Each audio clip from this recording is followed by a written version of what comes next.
Major Ziaur Rahman June মাস onwards Z ফোর্সের commander হিসাবে প্রথম, তৃতীয় এবং অষ্টম ইস্ট বেঙ্গলকে পরিচালনা করেন।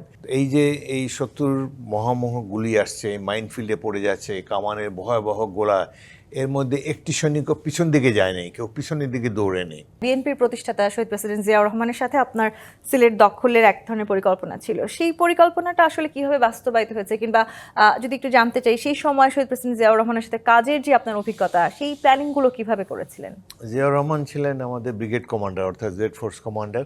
আমি প্রথম 4 মাস ব্যাটালিয়ন কমান্ডার ছিলাম, আমি একমাত্র অফিসার ছিলাম। পরবর্তীকালে পাকিস্তান থেকে কয়েকজন অফিসার পালিয়ে আসেন যারা আমার সিনিয়র ছিলেন, এবং শেষের 4 মাস আমি একটি কোম্পানি কমান্ড করি। মেজর জিয়াউর রহমান জুন মাস অনওয়ার্ডস জেড ফোর্সের কমান্ডার হিসাবে প্রথম, তৃতীয় এবং অষ্টম ইস্ট বেঙ্গলকে পরিচালনা করেন। রণাঙ্গনে তিনি একজন যুদ্ধ দক্ষ কমান্ডার ছিলেন। পাকিস্তান মিলিটারি একাডেমিতেও তিনি আমাদের প্রশিক্ষক ছিলেন। পরবর্তীকালে তাকে যুদ্ধক্ষেত্রে পাই জেড ফোর্স কমান্ডার হিসাবে। একজন সৈনিকের, একজন সেনা কমান্ডারের যেসব গুণ থাকা প্রয়োজন প্রায় সবই তার মধ্যে ছিল। এবং সিলেট অঞ্চলে আমরা কামালপুরের আক্রমণের পর আমাদেরকে সিলেট অঞ্চলে নিয়ে যাওয়া হয়। সেখানে কয়েকটি যুদ্ধে আমরা অংশগ্রহণ করি, যেখানে তৎকালীন মেজর জিয়াউর রহমানও আমাদের নেতৃত্ব দেন। একটি যুদ্ধের কথা মনে আছে, 28শে নভেম্বর তারিখে আমরা 8 গ্রামের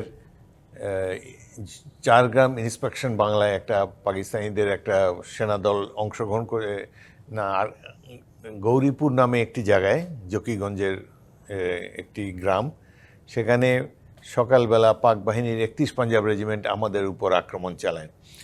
এই আক্রমণে তারা প্রায় 80 জন নিহত হয়, তাদের কমান্ডার মেজর সরওয়ার নিহত হন। আমরাই তাদেরকে কবরস্থ করি এবং তাদের 32 জন পাঞ্জাবি সৈনিককে আমরা জীবিত অবস্থায় বন্দী করি। আমাদের পক্ষ থেকেও captain Mahbubur Rahman alpha company commander এবং আরও প্রায় জনাদশেক মুক্তিযোদ্ধা শহীদ হন। নতুন এবং ফিরে আসা গ্রাহকদের জন্য নগদে চলছে ক্যাশব্যাক সহ প্রতিদিন হাজারো উপহার জেতার সুযোগ। হবে আশা আর ফেরা, সারপ্রাইজ সেরা। এই যুদ্ধের পর পাক বাহিনীর মনোবল ভেঙে যায়, তারা সিলেটের দিকে পশ্চাদপসরণ করতে হয়। কিন্তু হাফিজউদ্দিন আহমদ, আপনি যেমন আসলে পাক বাহিনীর মনোবল ভেঙে যাওয়ার কথা বলছেন, তেমনি আপনি বলছিলেন যে আপনার সাথে যারা যুদ্ধ করেছে, আপনি নিজের চোখে দেখেছেন আসলে একসাথে যুদ্ধ করতে গিয়ে আপনার যারা সহযোদ্ধা ছিলেন তারা অনেকেই কিন্তু শহীদ হয়েছেন।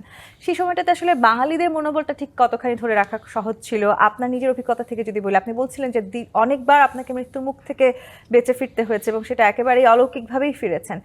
সেই সময় অনুভূতিগুলো ঠিক কেমন ছিল? কামালপুর আক্রমণের একটা অভিজ্ঞতা বলি আপনাকে। আমরা আধুনিক যুদ্ধ বেতার সেটের মাধ্যমে পরিচালিত হয়। কমান্ডারদের কাছে একটি বেতার সেট থাকে। এর সেটটি একটি স্কুল ব্যাগের মতো, এটা একজন সৈনিক বহন করে এবং এটা যে হ্যান্ডসেটটা এটা কমান্ডারের কাছে থাকে। তো আমরা কামালপুর আক্রমণে যখন যাচ্ছিলাম, তাদের সামনে তো মাইনফিল্ড বিছানো আছে, মাইনফিল্ডের ভিতর দিয়ে আমাদেরকে যেতে হচ্ছে। আমার সিগন্যাল সেটটি সিরাজ নামে একটি তরুণ সৈনিক এটা ক্যারি করছিল, তার পিঠে সিগন্যাল সেট, আমি শুধু ওয়্যারলেস, আমি শুধু বেতার সেটটা আমার হাতে। আমাদের দুজনের মধ্যে 6 ইঞ্চি গ্যাপ, আমরা গা ঘেঁষাঘেঁষি করে যাচ্ছিলাম। কামানের গোলা আসছে আমাদের উপরে, শত্রুর অবিরাম মুহুর্মুহু অবিশ্রান্ত মেশিন গানের গুলি, এর মধ্যে দিয়ে যাচ্ছিলাম। হঠাৎ দেখলাম সিরাজের শরীরের কোমরের উপরাংশ মাইনফিল্ডে পা পড়ার ফলে বিচ্ছিন্ন হয়ে গিয়েছে, সাথে সাথে সে মৃত্যুবরণ করে। অর্থাৎ এই 6 ইঞ্চি বাঁদিকে আমার পা যদি মাইনে পড়তো, তাহলে 6 ইঞ্চি দূরে আমি হয়তো দ্বিখণ্ডিত হয়ে যেতাম। সেখানে ওয়্যারলেস সেটটি আরেকজনের কাছে দিয়ে আবার আমরা এগিয়ে যাই। কিছু দূর যাওয়ার পরে ওই আক্রমণেই আমার কাছেই একটা শেল পড়ে, কামানের শেল। হঠাৎ করে দেখি আমার হাতে যে এটা AK-47 চাইনিজ স্টেন গান ছিল, সেটার বাটটা 2 টুকরো হয়ে চলে গিয়েছে। মানে ওইটা যদি 2 ইঞ্চি এদিক দিয়ে হতো তাহলে আমি 2 টুকরো হয়ে যেতাম। কিন্তু যুদ্ধ এমন ভয়াবহ এক অভিজ্ঞতা, সে সময় তো ডানে বামে তাকানোর সুযোগ নেই, লক্ষ্যস্থলের দিকেই তাকাতে হয়। আমরা তা 200 সৈনিকের আক্রমণ, প্রায় 100 সেখানে হতাহত, কামানের গোলা, আর্তচিৎকার, শত্রুর মেশিন গানের গুলি বৃষ্টির মতো আসছে, ভয়াবহ সেই পরিস্থিতি। এর মধ্যে আমরা কেন গেলাম? এবং এখানে আমার সে অভিজ্ঞতা হলো, এই আমাদের আক্রমণকারী শতকরা 80 জন, আমার কোম্পানিতে যে ধরেন 120 জন ছিল, তার মধ্যে 100 জনই ছাত্র যুবক, যাদেরকে আমি যশোরে ভর্তি করেছিলাম বেনাপোল এলাকায়। এই যে এই শত্রুর মহামহ গুলি আসছে, মাইনফিল্ডে পড়ে যাচ্ছে, কামানের ভয়াবহ গোলা, এর মধ্যে একটি সৈনিকও পিছন দিকে যায় নাই, কেউ পিছনের দিকে দৌড়ে নেই। এখানে শহরে দেখবেন যে একটা যদি পুলিশ একটা ফাঁকা আওয়াজ করে হাজার হাজার লোক দৌড়ে পালিয়ে যেতে থাকে।